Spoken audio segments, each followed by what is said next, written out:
Hey, what's up, everybody? Welcome to the Gotham After Show on the stream.tv.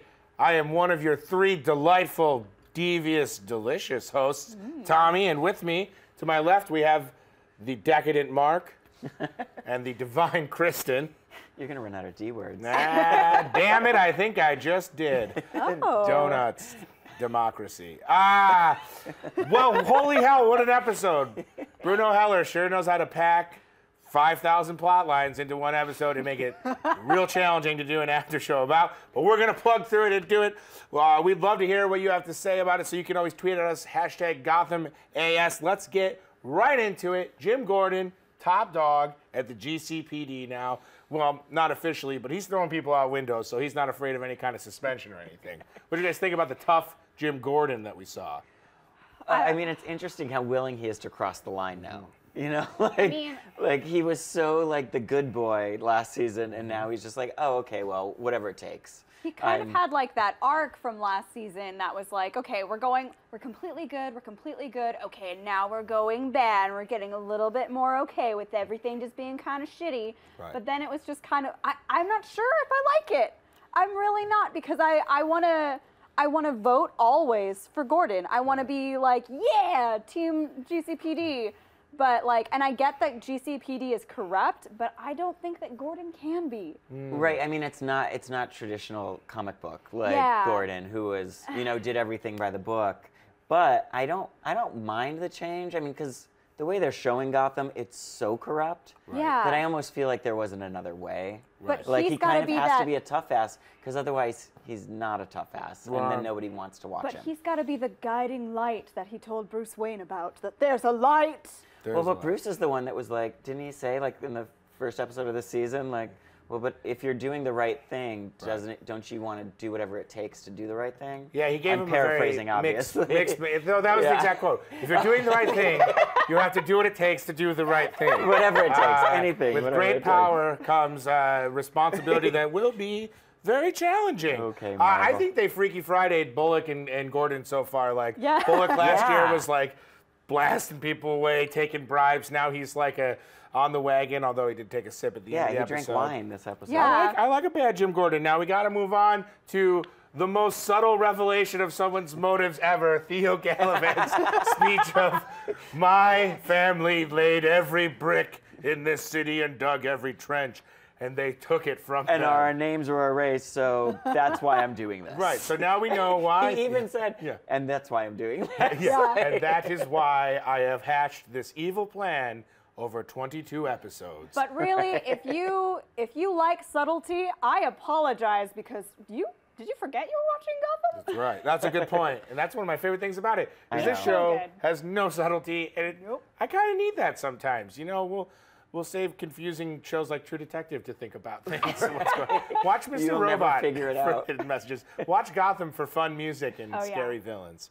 Or I call them spookies. Yeah. So Theo Galavan, if that's his real name, what do we think? This man. I like that theory that you brought up while we were watching it. That I mean, it could just be a fake name. Fake name. That's right. Although, if he's going to claim his family name, well, you know, well, it we'd could have to kind find of be out. like a Tommy Elliott type thing, where he like pretends to be. Right. I was thinking about that too. But hush for anyone wwho doesn't know. Yes, explain that for them. And if you do know, comment in the YouTube section about how foolish we are for not explaining that all the way.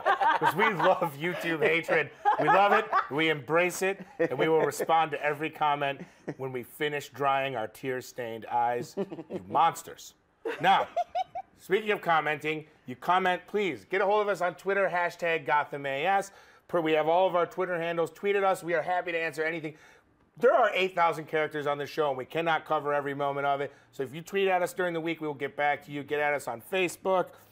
We love interacting with our fans, and we love interacting with our doubters. I don't say haters. I say doubters even more. Next topic. Father-son time is so special and so important. And Jerome had a really heartwarming meeting with his father, Cicero, today that ended with a man having a knife in his eye, which I think, you know, most Thanksgivings in my family ends with someone with a knife in their eye, so I wasn't too taken aback by it. But it certainly seemed very demonic and jokerish of Jerome kind of kept that ball in motion of Jerome being the Joker. And he was wearing some purple and green while it was happening. Right. So I very was Jokerish. just all about that necktie. I knew it wasn't a piano key necktie, but it looked a lot like it, and I was just like, yes, just like play a song whilst killing thine father, and just stab him And in the after eye. some great casting of Jerome's father. Like, they do some amazing casting on this show. Mark Margolis, very good at playing a disabled person. Yeah, as we saw in Breaking Bad. Yeah. Blind. I think he could do anything. I think he could play. I think he Deaf could take. next. I assume he can Ooh. remove all of his limbs and play that if you need. But he's good. I thought that was. I'm not sure framing a blind man is going to like keep the GCPD, what's left of them, off of the trail. But I guess it's a temporary fix. There was no reason to do it because by the time that they'd gotten there, like, so they were like, oh, we're going to set up this whole thing. And then by the time that it was all set up, GCPD was like, knock, knock. And they were like, oh, we're caught. Oh, shit. No reason to do it. That sounds like something the Joker would do. Speaking of what ended up not being the Joker, Jerome was the headliner at the Gotham Children's Hospital charity ball, and then he got a nice line carved into his head-ish area, neck really, and then died, which ends the Jerome is the Joker theory, which almost nobody at this point, I think, was still on that train. I think most people were like, well, Jerome, it's just so clear that he would be the Joker that they're that it obviously couldn't possibly be, but that's what we were saying. We were like, it's so obvious that he had to be the Joker, that it was so heavy-handed, basically, is what we're saying. Incredibly, but as he says in episode 2, laughter is contagious. True. So True. That's interesting. That are we there yet? Are we going to that? Well, yet? I liked that. No, I mean, it was. Yeah, it was. I mean, that goes right to the end of the episode where you see. Well, first he's that Joker plastered face on the gurney, like being wheeled out. But then all the people watching it, like the laughter is contagious thing, they totally played into last episode. Oh yeah. And also we got to see that Barbara learned a little magic. So I thought, for me, the magic show, despite several murders, was worth the price of admission. For the success, balls. Success. But I did think that it was kind of a missed opportunity. I really did, for a moment, think that we were going to see Zatara and Zatanna. We both my little said baby that. Zatanna. I think that would have been super cool because we set up for another villain / good guy, which, I mean, we've got enough villains. Maybe we like give a little sneak peek of like, hey, P.S. magic cards. Yeah, we both thought as soon as they said magician. Although I did love all of these sort of magician jokes throughout the episode. There was a lot of shade thrown at groan. magicians as a career choice. But we did, but at the end, we have Theo Galavan playing the role of faux savior for Gotham, a la like a Slade Wilson in Arrow, you know, like you get like a billionaire coming in, pretending to be the good guy. Only a few people suspect that he may not be as good as he seems. That was a great formula for a hit show on another network. Not sure why I went on that tangent. 1,000 pardons. Finally, speaking of tangents and people that I've missed very dearly, Penguin came back. That guy collected a fat paycheck for 2 weeks without doing any acting, Robin Lord Taylor. He had to be on screen. That's the dream of being a series regular. Exactly. Let's go behind the camera for a moment, or behind the magic curtain. That guy had to do one scene. But he's back. Penguin's back. But it was a great scene. Yeah, it was a great scene. Yeah. In fact, Bullock didn't even annoy me in that scene. And as people know, I'm not a huge Bullock fan on the show. You're no fan of Bullock. And he did not bother me in this episode. In fact, I kind of liked him in that scene. So you enjoyed the Bullock. I think maybe that's also the writers. Yeah. Yeah, it's good writing on the show. I think it's been cool to see, like, okay, now this major, like, the best villain from the first season, and kind of really, in my opinion, the best character from the first season, gone from almost 2 full episodes, can only mean that he's about to crescendo into a giant arc, and it's going to be, I kind of see like a 3-way fight between the GCPD, Theo Galavan, and then and Oswald Cobblepot, kind of all kind of, well, I think it'll end up GCPD and Oswald will have to form a kind of rogue alliance to take down Theo Galavan. I could be wrong. I'm wrong frequently. If you think I'm wrong, tweet at me. Tweet at any of us. Tweet at them to tell them how wrong I am and how they should take me out back and stab me in the neck. More likely they're going to be like, oh, thank God Tommy's back. Hey. All right, guys. I have to take a break. We have to take a break. Stick around. We'll be back with some fan questions here on the stream.tv.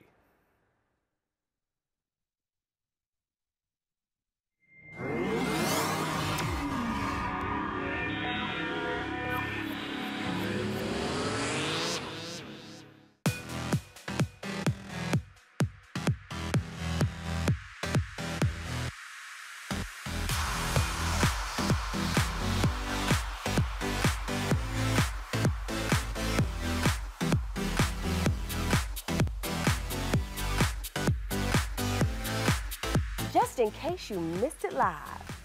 In case you missed it live. In case you missed it live. In case you missed it live, this is for you. I love it. That was freaking loud. Oh my God. I didn't see any of this coming. Yeah, I'm not even gonna lie. Yeah? I was like, How did you get here? No. Kill him. Kill him. Definitely kill him. We're cool. Shade.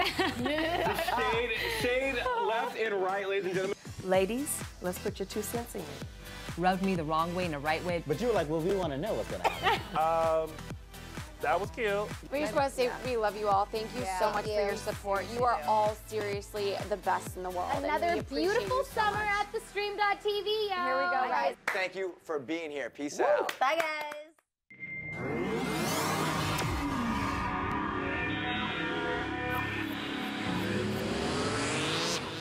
All right, everybody, we are back. Speaking of back, a man who I consider to be almost robotic and Terminator-like in his knowledge of the Batman universe is joining us. A host from last year we have all the way remotely from St. Louis in his own Batcave. Please welcome David Fichtenmeyer. Hey, what's up, David? David. My video feed's like 10 seconds behind, so I can't see you. Okay, that's all right. I'm making a very warm smile at you right now, like an old friend would do. Roger. All right, great. Now, we've got a fan question. We borrowed this from our dear friends at Gotham Addicts. Shout out to them. We love you. This is from Christopher Butcher Baldwin. Hope that's a real name. Butcher is a sick nickname. One thing I don't understand in the show is the age differences. The ones I see they got right are Bruce, Selina, and James Gordon. The rest seem old in comparison. Now, knowing what you know about all the different Batman universes, David, how do you feel they get the ages on Gotham? You think they get it right or wrong or a little of both? Well, yeah, I mean, I'd say a little bit both, mostly wrong, but a little bit of both. I would have to throw Penguin as an age that's kind of probably in there that's around right, but the rest of them, but I'm also noticing a lot of these villains that we got from last season, like the Black Mask, our supposed Joker, they're killing all these people off, so they were never the real thing. Right. So it's kind of like, hey, the real one age difference might still be like 12 years old rolling around somewhere, we don't know. Yeah, for Joker. And Leslie Tompkins, that's kind of right age, right? Because she's old in the comic books. Well, yeah. So I mean, something that we brought up in the comics was that Leslie and Alfred Pennyworth, hey, like they have like a relationship at one point. So right, but now it doesn't seem right. Yeah, with their ages. And especially with how aggressively freaking Alfred was hitting on her. I mean, no means no, Alfred. No means no. That's a good point. Alfred, you know, there's a playbook called The Game by Neil Strauss. Alfred should have been negging her a little harder, I think. He should have told her her sweater looked ugly on her, but her eyes made up for it. I'm just kidding. That's terrible behavior. No one should ever do that. Now, I've got a fan question for you, David, because I'm a huge fan of yours. Before we move on to another fan question, how are you enjoying this season of Gotham in comparison to last season?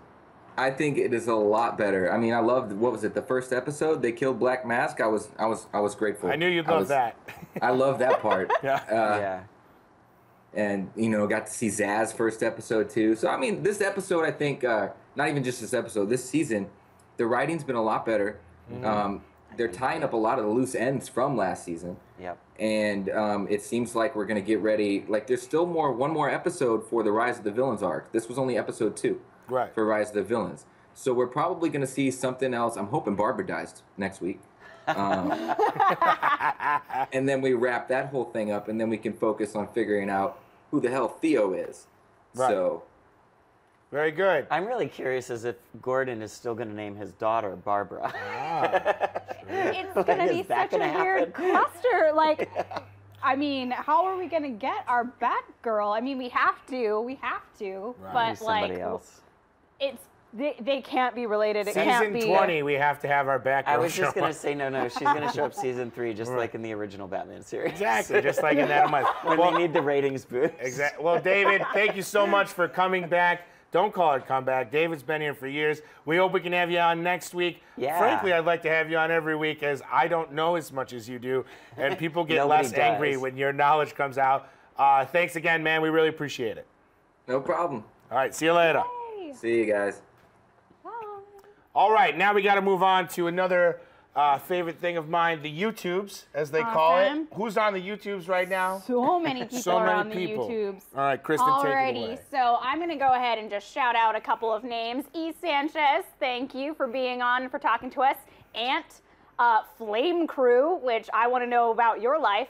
Alan Duran, Terry Henry, The Skull Clown, which that's a good one. I like that name. Lots.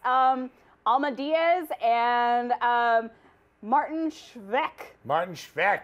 Awesome. Thank you guys all for talking to us. We really appreciate it. We love you guys. What's anybody have any questions, or what's the main topic of discussion on YouTube right now? So one of the questions that I really liked for a bit was they were talking about like, how are we going to go past Jerome, and are we going to see more villains? Because they were talking about the rise of the villains, and they were talking about Calendar Man for a little while, and Dylan Murphy. Hi, yes, we know you're there. Hi, Dylan. Hi, Dylan. Yeah, so we wanted to just talk about those arcs, and just how we would see those characters coming about. I don't really know how they. I feel like if they were to try and put Calendar Man in right now, it would totally be like crowbarred. It wouldn't look like it's supposed to. And it's definitely not the story that they're telling right now. But seeing some of these like minor B-roll, which is what we were calling them, villains, would be really awesome. And I'm kind of excited to see who we might get to see. I agree, and I think you take out Jerome out of the equation. That's a pretty large chunk of screen time taken up by someone that was presented to us as an iconic villain. Whether he never became the Joker, but he certainly filled the role of the Joker for the first 3 episodes of a show that takes place in the universe where obviously the Joker came about. So now that he's kind of out of the picture, it does open up some screen time. Although this is already a giant, expansive universe in just the show. To see some other villains, I mean, they've teased Mr. Freeze for this year.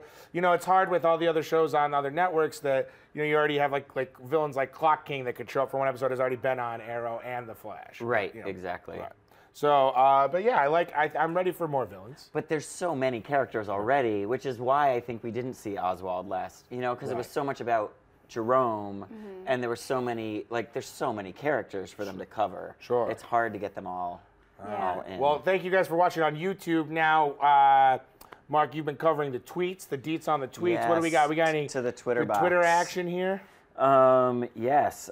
So I'll give a shout out to Will, whose handle is @PistolWheat. Yeah. Because what he's saying is repeated all throughout the Twitterverse. Did Jerome really just fucking die? What? Yes. And then a lot of emojis after that. Yeah. Yes, to answer your question, he did. Yeah. He's sewn up on the autopsy To answer table, the what? Yes, he did. Yeah. Although we were all saying that at the very end. It's all over Twitter. That was the big moment. Jerome's nobody death saw it coming. Jerome's death hit everybody hard. For me, the most difficult thing to process was poor Babs, once again in the love triangle where she doesn't wear a lot of clothes. Bisexual Babs, as I like to call her.